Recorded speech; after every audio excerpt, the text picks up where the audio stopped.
Assalamualaikum warahmatullahi wabarakatuh. Selamat pagi, Tabi Pun. Selamat berjumpa kembali dalam pembelajaran biologi.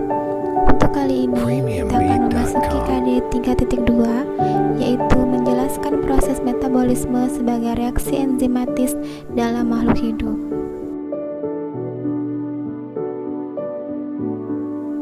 Pada kesempatan kali ini kita akan membahas tentang pengertian metabolisme dan enzim.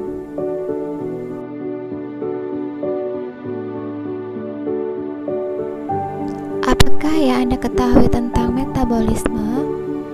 Silahkan kalian simak peta konsep yang ada pada layar.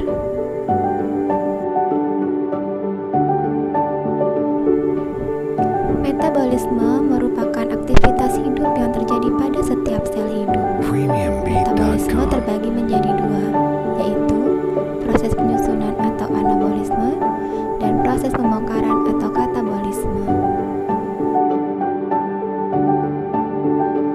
Reaksi-reaksi kimia yang terjadi dalam metabolisme tersebut akan dipengaruhi lajunya oleh protein khusus yang disebut enzim. Tanpa enzim, laju metabolisme berlangsung lambat. Enzim adalah suatu senyawa kimia atau protein khusus yang berperan sebagai katalisator suatu reaksi kimia di dalam tubuh makhluk hidup. Enzim sebagai katalisator dapat mempercepat suatu reaksi kimia, yaitu dengan cara menurunkan energi aktivasi. Energi aktivasi adalah energi awal yang digunakan untuk memulai suatu reaksi kimia.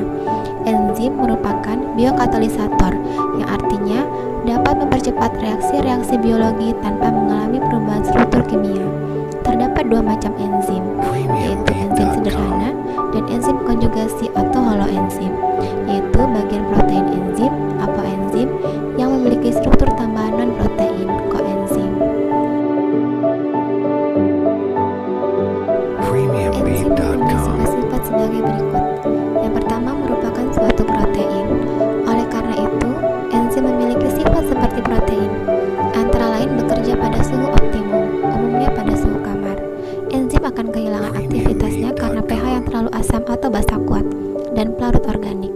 Selain itu, panas yang terlalu tinggi akan membuat enzim terdenaturasi sehingga tidak dapat berfungsi sebagaimana mestinya. Yang kedua, enzim dapat mempercepat reaksi dengan menurunkan energi aktivasi. Yang ketiga, bekerja secara spesifik. Satu enzim hanya bekerja pada satu substrat saja. Yang keempat, bekerja bolak-balik. Reaksi-reaksi yang dikendalikan enzim dapat berbalik. Artinya enzim tidak menentukan arah reaksi, tetapi hanya mempercepat laju reaksi sehingga terjadi keseimbangan. Enzim dapat menguraikan suatu senyawa menjadi senyawa-senyawa lain. Yang kelima, tidak tahan pada suhu tinggi dan inaktif pada suhu rendah. Yang keenam, substrat aktif atau inhibitor dapat menghambat kerja enzim.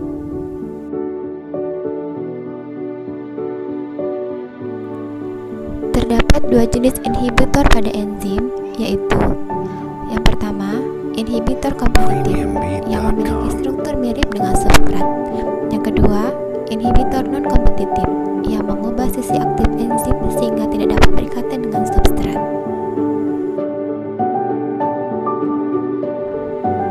Cara kerja enzim dalam berikatan dengan substrat ada dua teori yang menjelaskannya, yaitu yang pertama, teori lock and key atau kunci dan gembok.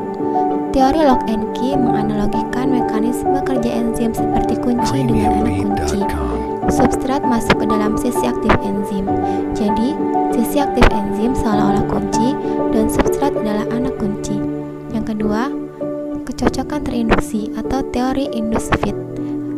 Teori induced fit mengemukakan bahwa setiap molekul substrat memiliki permukaan yang hampir pas dengan permukaan sisi aktif enzim.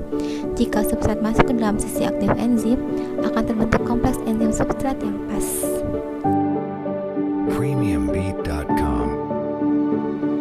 Faktor-faktor yang mempengaruhi kerja enzim. Faktor-faktor yang dapat mempercepat atau memperlambat kerja enzim antara lain adalah 1. Suhu.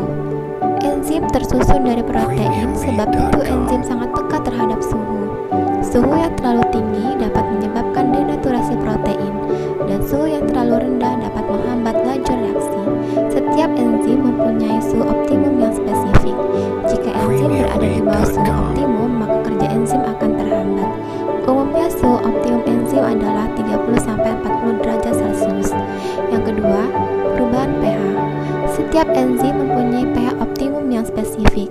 Perubahan pH mengakibatkan sisi aktif enzim berubah sehingga dapat menghalangi terikatnya substrat pada sisi aktif enzim. Selain itu, perubahan pH juga mengakibatkan proses denaturasi pada enzim.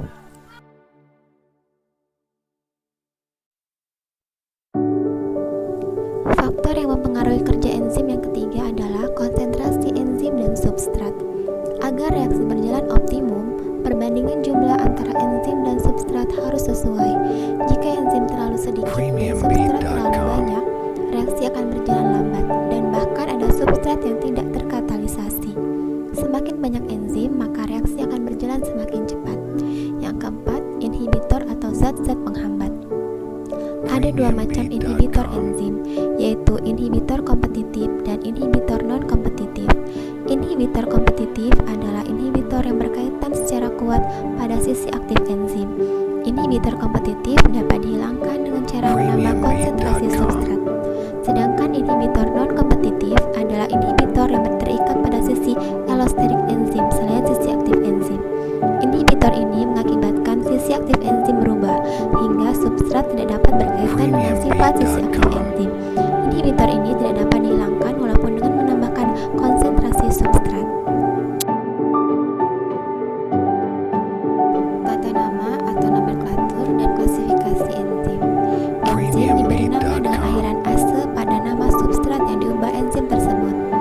Enzim dibagi menjadi dua golongan, yaitu enzim hidrolase yang dapat mengubah substrat dengan adanya air dan enzim desmolase yang dapat memecah ikatan C atau CN.